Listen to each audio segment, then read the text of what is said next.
3 जुलाई से शुरू होने वाली बाबा बर्फानी की पवित्र यात्रा को लेकर जम्मू कश्मीर में सुरक्षा व्यवस्था काफी चाक चौबंद है। राज्य के अलग अलग इलाकों में सुरक्षा व्यवस्था को मापा जा रहा है।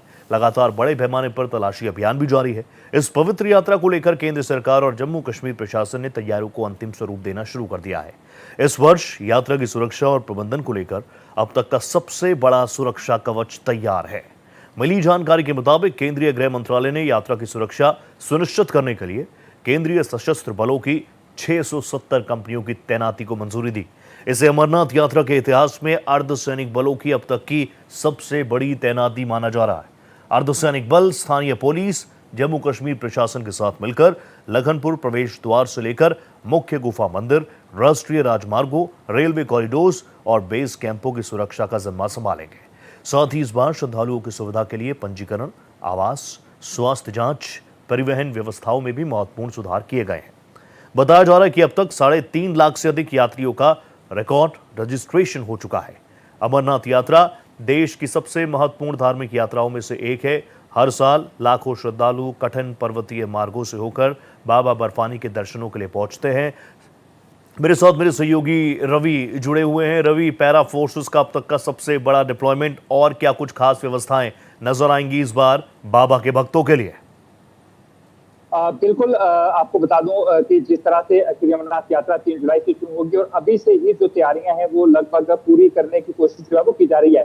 जो अर्धसैनिक बल है उनकी 670 कंपनियां जो है वो केंद्र की तरफ से जम्मू कश्मीर में भेजी गई है, जो कि अगर कठुआ की बात करेंगे जहां से पंजाब से जम्मू कश्मीर की सीमा लगती है, वहां से लेकर कश्मीर घाटी के गुफा तक जो है वो जितना भी राष्ट्रीय राजमार्ग है वहां पर अर्धसैनिक बल जो है वो तैनात रहेंगे। इसके साथ साथ जम्मू कश्मीर पुलिस, जम्मू कश्मीर का विशेष दस्ता एसओजी और इसके साथ साथ एनएसजी जो है वो इस समय पूरी तैयारियां जो है वो कर रही है। लगातार मॉकड्रिल जो है वो की जा रही है। लगातार जो तलाशी अभियान है वो चलाए जा रहे हैं ताकि जितने भी श्रद्धालु यहाँ पर आएंगे उन्हें किसी तरह की कोई दिक्कत जो है वो ना हो। सबसे बड़ा जो यात्री निवास है जम्मू का भगवती नगर, जहां से जम्मू कश्मीर के उपराज्यपाल मनोज सिन्हा यात्रियों के पहले जत्थे को झंडी दिखाकर रवाना करते हैं, उसे जो है वो सीआरपीएफ ने घेर लिया है। वहां की जो सुरक्षा की जिम्मेदारी है वो सीआरपीएफ के हवाले जो है वो हो गई है और खुद जो वहां पर डीजी है उन्होंने वहां का दौरा किया है और इस अब ये पूरी जो सुरक्षा वो सीआरपीएफ के हवाले कर दी गई है, क्योंकि जो ड्रोन है वो एक बड़ा चैलेंज लाते हैं। तो इस बार जो भारतीय सेना है उसकी तरफ से एंटी ड्रोन सिस्टम जो है वो वहां पर इंस्टॉल किए गए हैं ताकि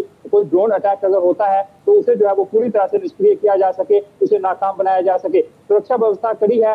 कई सारे जो सुरक्षा व्यवस्था वो वहां पर होती है, जहां पर एक तरफ जम्मू कश्मीर पुलिस का विंग काम करता है, व्यवस्थाएं काफी शानदार है और इस बार तो पैरा फोर्सेस का सबसे हैवी डिप्लॉयमेंट भी है। बाकी बाबा के भक्तों का उत्साह तो है ही, हर हर महादेव के गूंजेमान। वो तस्वीरें भी हम देखेंगे, शानदार तस्वीरें रहेंगी। बहुत शुक्रिया रवि, नजर बना रखेगा। Thank you so much.